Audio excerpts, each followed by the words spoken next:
자, 2016학년도 6월 평가원 법과정치 영역 14번 문제입니다. 저희 문제 계속 말씀드리지만요. 저희 지방직 시험 얼마 안 남았기 때문에 공무원이 좀 좋아하는 주제들, 그런 주제들 위주로 다시 한번 정리하고 있다는 점 알아두시고요. 자, 문제 한번 읽어보도록 할게요. 우리나라 헌법기관 A에서 C에 대한 설명으로 옳은 것은 이랬어요. A는요, 행정부 최고 심의기관, 그러니까 국무회의가 되겠죠. 국무회의의 의장이래요. 여러분 아시는 것처럼 국무회의의 의장은 대통령 되고요. B는요, 제안된 헌법 개정안을 공고된 날로부터 60일 이내에 의결해야 된대요. 그러면 헌법 개정안을 의결하는 기구니까요, 요거는 국회가 되겠죠.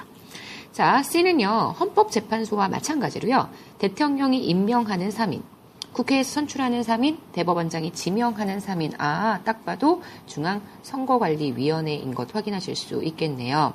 그래서 헌법재판소와 중앙선거관리위원회 이렇게 딱 두 개의 기관만 헌법상 독립으로요, 9명의 위원 또는 9명의 재판관으로 구성이 되는데 이 9명이 각각 대통령 임명, 국회 선출, 대법원장 지명으로 이루어진다는 것 아마 워낙 수업 시간에 많이 강조했던 부분이기 때문에 잘 아시는 부분이라고 생각이 들어요.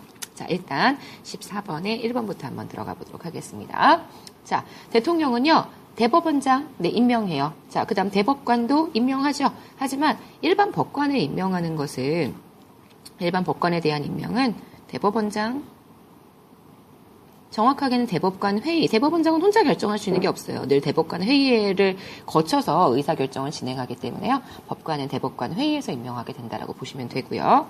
자, B 가볼게요. 자, 국회는요, 정부의 제소에 따라 정당의 해산을 결정한다. 정당의 해산을 결정하는 기구는 헌법재판소인 것 확인하실 수 있죠. X 되고요. 자, C예요. 선거구 획정위원회를 두어서요, 선거구를 법률로 확정한다. 하지만 중앙선거관리위원회가 선거구를 법률로 확정하는 것은 불가능하고요. 이거는 국회에서 이루어지는 부분이라고 생각해 주시면 될 것 같고요.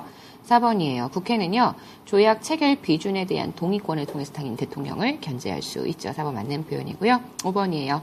C는요, 선거소송 재판 권한, 선거소송에 대한 재판 권한, 다시 얘기해서 선거소송, 아시는 것처럼 선거 과정상의 문제가 있어서요, 그 선거 과정상의 문제에 대해서요, 당선의 유무효를 결정하게 되는 그러한 재판을 선거소송이라고 이야기를 하는데요.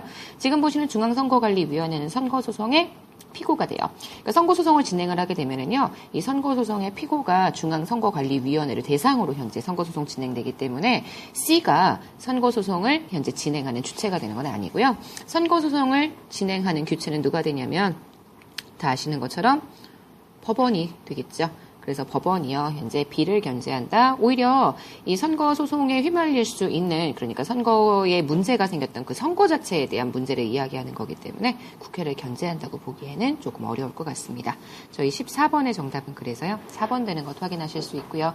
선지들이 좀 여태까지 출제가 됐던 기출선지 등과 다른 내용들이 많기 때문에요, 여러분들이 이 선지 한번 정확하게 판단해 보시는 것 필요할 것 같습니다. 저희 14번은 여기까지 해서 하도록 하겠습니다.